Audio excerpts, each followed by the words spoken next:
राजभर लगातार अखिलेश यादव को नसीहतों पर नसीहतें दे रहे हैं। उपचुनाव में हार के बाद ये लगातार अखिलेश यादव पर तल्खी दिखा रहे हैं। ऐसे में अखिलेश यादव का भी राजभर पर दो टूक जवाब आ गया है। सपा के सदस्यता अभियान के आगाज के मौके पर अखिलेश यादव प्रेस कॉन्फ्रेंस कर रहे थे। इस दौरान जब अखिलेश से राजभर की नाराजगी को लेकर सवाल पूछा गया तो अखिलेश कहते हैं कि कोई नाराज है तो उस पर मैं क्या कर सकता हूं।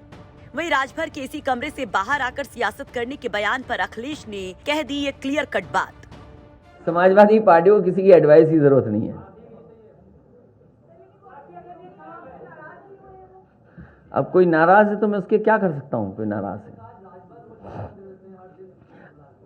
ये आजकल राजनीति जो दिख रही है वो है नहीं। कई बार राजनीति पीछे से ऑपरेट होती है।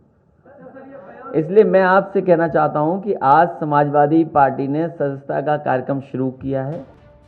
तो अखिलेश यादव कहते हैं कि आजकल राजनीति पीछे से ऑपरेट हो रही है, लेकिन पीछे से कौन राजनीति ऑपरेट कर रहा है, ये सवाल जब उठा तो अखिलेश कहते हैं कुछ पता नहीं। वहीं एक और सलाह जो बार बार राजभर दे रहे हैं, अखिलेश यादव और मायावती के साथ आने की सलाह। तो इस पर अखिलेश कहते हैं कि कुछ बोलना भी खराब है। कुछ पता नहीं, आज के समय में कुछ पता नहीं।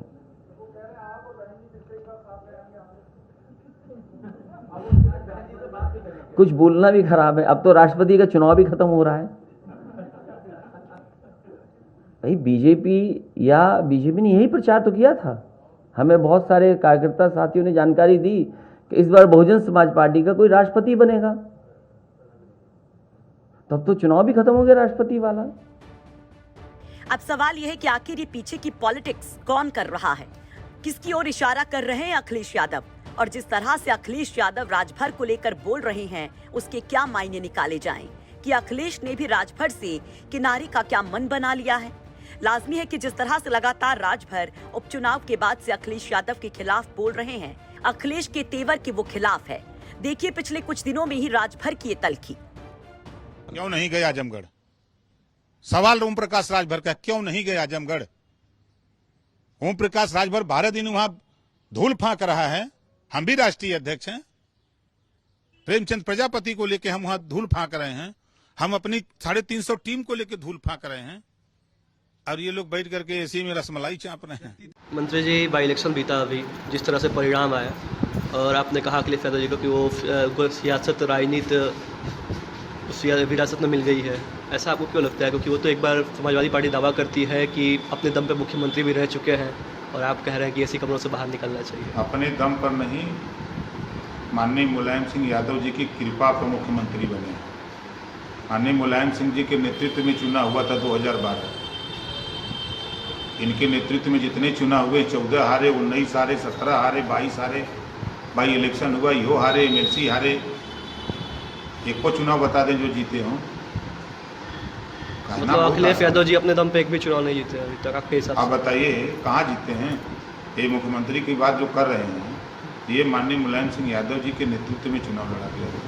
माननीय मुलायम सिंह यादव जी धरातल के नेता हैं। मैंने कहा था आजमगढ़ तक नहीं, मैंने कहा था कि आजमगढ़ में हम साथ साथ हैं और आगे भी हम लोग रहेंगे।